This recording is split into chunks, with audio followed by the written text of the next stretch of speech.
নমস্কার বন্ধুরা, আমার ইউটিউব চ্যানেলে সবাইকে স্বাগত। আজকে আমি আপনাদের সাথে শেয়ার করব ঘরে থাকা মাত্র কয়েকটি উপকরণ দিয়ে ছোট নিমকি ভাজা বা যেটা কুচো নিমকি বলে সেই নিমকি ভাজা রেসিপি। তার জন্য এখানে ছোট বাটি মাপ করে আমি 1 বাটি ময়দা নিয়ে নিলাম। খুব সহজভাবে আজকে এই রেসিপিটি শেয়ার করবো আপনার সাথে। নিলাম একটু কালো জিরেটা নিমকির মধ্যে পড়লে খুব সুন্দর টেস্টি হয়। মুখের মধ্যে কালো জিরে পড়ে। ময়ামের জন্য নিয়ে নিলাম 2 চামচ মতো তেল, সাদা তেল। নিমকি ভাজা তো একটু নোনতা হয়, তাই 1 চামচ মতো লবণ দিয়ে দিলাম।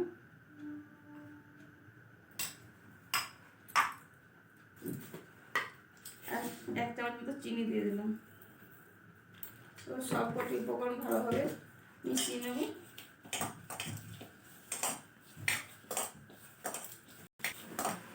বন্ধুরা, আমার এই ভিডিওটা প্রথম থেকে শেষ পর্যন্ত দেখবেন। আমি খুব সহজ এবং খুব সুন্দরভাবে এই নিমকি ভাজা রেসিপিটি আপনার সাথে শেয়ার করব।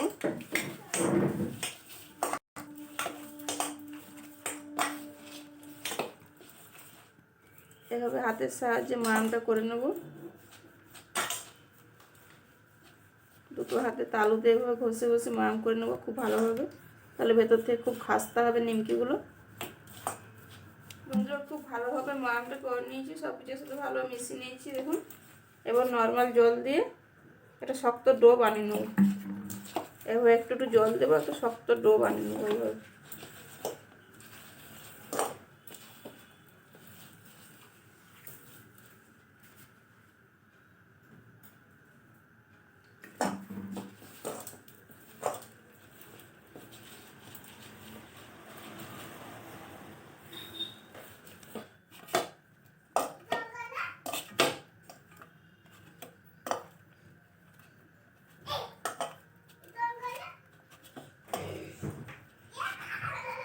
বন্ধুরা, এইভাবে আমি একটা শক্ত ডো বানিয়ে নিয়েছি।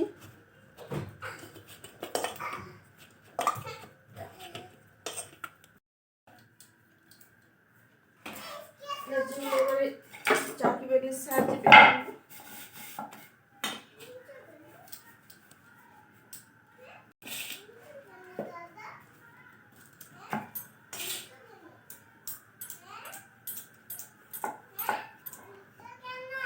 বন্ধুরা, আপনারা চেষ্টা করুন ময়দা না দিয়ে বেলার।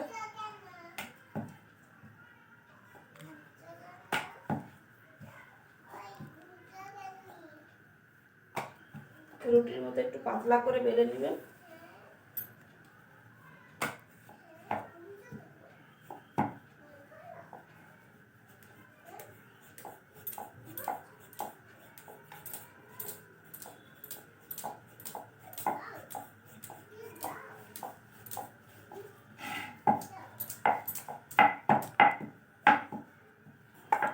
বন্ধুরা, এইভাবে আমি পাতলা করে বেলে নিয়েছি।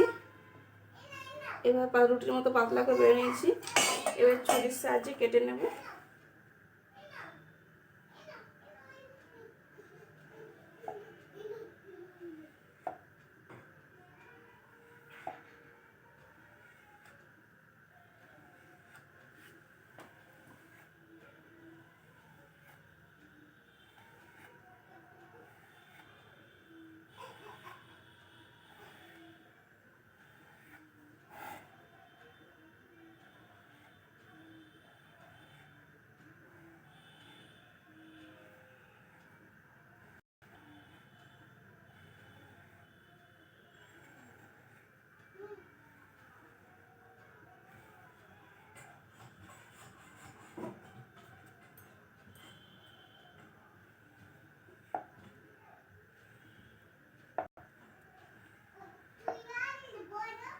বন্ধুরা, আমি এইভাবে কেটে নিয়েছি, আপনারা আপনাদের পছন্দ মতো কেটে নেবেন। সব করে তুলে নেব।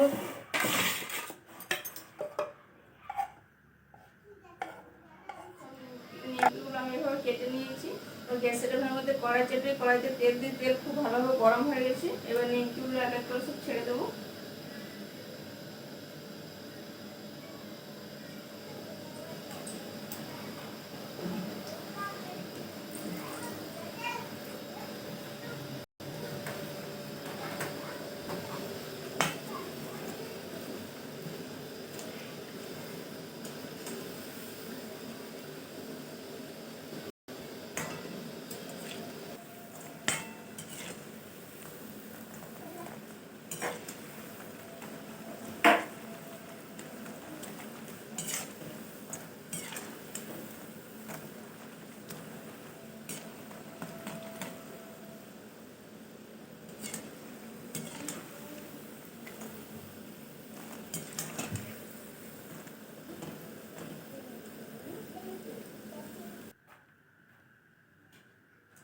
বন্ধুরা আমার সব নিমকিগুলো ভাজা হয়েছে। দেখুন মাত্র 100 গ্রাম ময়দা হয়তো ছোটো বাটি মাপ করে নিয়েছিলাম। 100 গ্রাম ময়দা দেখুন আমার কতগুলো নিমকি ভাজা হয়েছে। ভেতর থেকে সব খাস্তা হয়েছে, সুন্দর হয়েছে, এই যে শব্দটা বুঝতে পারছেন। আপনারা একবার ট্রাই করে দেখবেন। খুব সহজে এবং মাত্র কয়েকটি উপকরণে সুন্দর বাজারের দোকানের মতো নিমকি ভাজা আপনারা বানাতে পারবেন। আমার এই ভিডিও শেষ পর্যন্ত দেখবেন। ভিডিওটা ভালো লাগলে একটু লাইক করে দেবেন এবং কমেন্টের মধ্যে জানাবেন রেসিপিটা আমার কেমন হয়েছে।